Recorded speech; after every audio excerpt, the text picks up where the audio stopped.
दुर्दांत अपराधी जो होता है कि दो सिपाहियों की हत्या कर दिया हो, तो निश्चित रूप से अब रक्षा में लेने के लिए जवाबी कार्रवाई में मारे जाते हैं। जितना दुर्दांत होता है उसी हिसाब से पुलिस को लगना पड़ता पहले कि विपक्ष जो है इन्हीं अपराधियों के सहारे सत्ता में रहता रहा। उमेश पाल हत्याकांड मामले में आरोपी असद और गुलाम का मुठभेड़ में इनकाउंटर कर दिया गया। उसके बाद से उत्तर प्रदेश की सियासत लगातार गर्मा गई है। विपक्षी दल के नेता जो हैं वो भारतीय जनता पार्टी के खिलाफ लगातार हमलावर हैं। एक जाति वर्ग विशेष के ऊपर कार्रवाई करने का आरोप लगा रहे हैं। हमारे साथ बातचीत करने के लिए संजय निषाद जी हैं, योगी सरकार में मंत्री हैं। सर, कैसे देख रहे हैं जिस तरह से विपक्ष बयानबाजी कर रहा है? विपक्ष का बयानबाजी बेवजह है। उस बयान से पता चलता है कि ये विपक्ष जो है निषाद और पिछड़ा विरोधी है। जब उमेश पाल की हत्या हुई, उसके साथ दो सिपाही मारे गए, संदीप निषाद की हत्या है, उस समय इनके मुंह से एक शब्द में निकलना, इसे लगता है निषाद विरोधी, पिछड़ा विरोधी है। इनको पिछड़े और निषाद तब याद आते हैं जब इन्हें वोट लेना होता है, इलेक्शन आता है। बाकी समय अपराधियों के साथ खड़े रहते हैं। उमेश पाल और संदीप निषाद और सिपाहियों के हत्यारा मारा गया इनकाउंटर में, उसके साथ इस तरीके की खड़ा होना ये साबित करता है कि विपक्ष जो है इन्हीं अपराधियों के सहारे सत्ता में रहता रहा और अपराधियों के सहारे कोई प्रभावी कदम नहीं उठाए। इनके समय अपराधियों को संरक्षण देते थे। आज हमारी सरकार जो है इसे सजा दिलाने में कामयाब हो रही है। ओवैसी भी लगातार बयान दे रहे हैं। वो कह रहे हैं कि संविधान खतरे में है, बीजेपी खुद ही कोर्ट बनी जा रही है।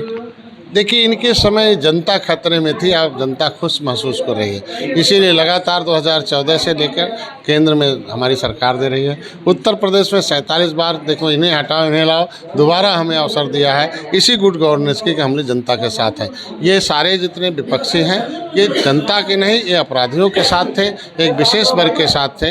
इसलिए जनता जान गई है, हमारे साथ जनता है। और निश्चित रूप से इन्हीं के समय आप देखो कि कैसे नेटवर्क के सहारे ये सारे लोग अपना सरकार चलाते थे। आज हमारी सरकार आई है, सारे एजेंसियों को फ्री कर रखी है, सारे नेटवर्क आज ध्वस्त हो रहे हैं और सारे नेटवर्क ध्वस्त हो जाएंगे। और जनता के साथ जो हमने वादा किया है गुड गवर्नेंस का, अपराध मुक्त वातावरण, अपराध मुक्त, भय मुक्त और जितना अपराधी मुक्त जो है, ये सारा कुछ गुंडा माफिया सब मुक्त हो जाएंगे और हम लोग निश्चित रूप से जनता के दिए हुए वादे को पूरा हो जाएंगे। अभी भी इस मामले में कई आरोपी जो हैं वो फरार हैं। फिर बात चाहे अतीक की पत्नी शाइस्ता परवीन की हो, उनके ऊपर भी 50,000 का इनाम है, हालांकि वो फरार हैं।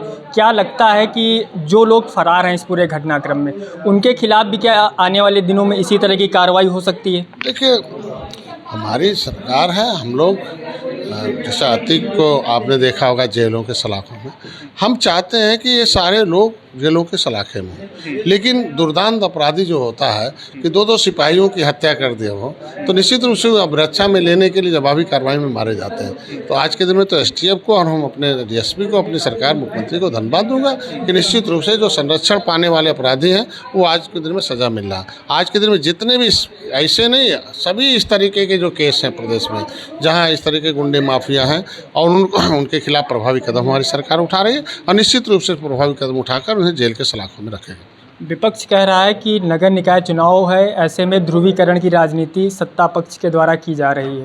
ध्रुवीकरण की राजनीति तो इनके मुंह से सुनी जा रही है ना। आखिर अपराधियों ने जब अंजाम दिया था, उमेश पाल की हत्या किया था, संदीप निषाद और एक सिपाही की हत्या की थी, तब इनके जुबान से क्यों नहीं निकला था?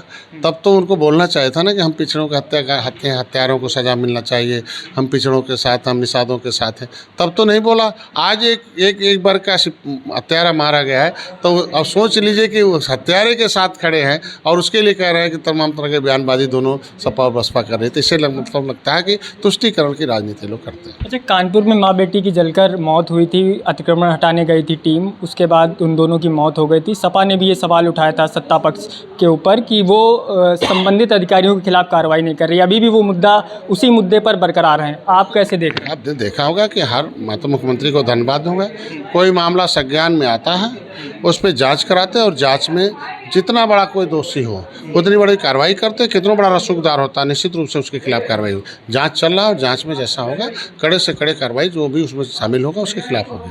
अच्छा, सोशल मीडिया पर एक लिस्ट जारी हो रही है जिसमें ब्राह्मण ठाकुर समुदाय के जो लोग हैं उनके नाम हैं और उसके साथ साथ उनके आगे मुकदमे लिखे हुए हैं कि इतनी संख्या है उन आरोपियों के ऊपर, लेकिन भाजपा उनके खिलाफ कार्रवाई नहीं कर रही है। देखिए, ऐसा नहीं है, कार्रवाई बहुत हुई है। आप देख लीजिए, रोज़ कार्रवाई होती है, रोज़ मुकदमे चलते हैं, रोज़ पकड़े जाते हैं। निश्चित रूप से जैसा जैसा जैसा केस होता है, जितना दुर्दांत होता है उसी हिसाब से पुलिस को लगना पड़ता है। पहले ज़्यादा दुर्दांत अपराधी होगा तो उसके खिलाफ लगेंगे, जो छोटा अपराधी होगा उसके बाद में लगेंगे। सिस्टम से जहाँ जैसे हो रहा हो वैसा हो रहा है। ऐसा नहीं है कि हमारे इस सरकार में किसी के खिलाफ भेदभाव होता, बिना भेदभाव के हमारी सरकार काम कर रही है। बिल्कुल, तो ये संजय निषाद जी हैं जिनका साफ तौर पर कहना है कि जिस तरह से झांसी में असद और गुलाम का एनकाउंटर हुआ है वो पूरी तरह से सही हुआ है और विपक्ष का जो काम है वो अपने कामों पर ना ध्यान देते हुए इस तरह के आरोप लगा रहे हैं। लखनऊ से नवभारत टाइम्स ऑनलाइन के लिए संदीप तिवारी।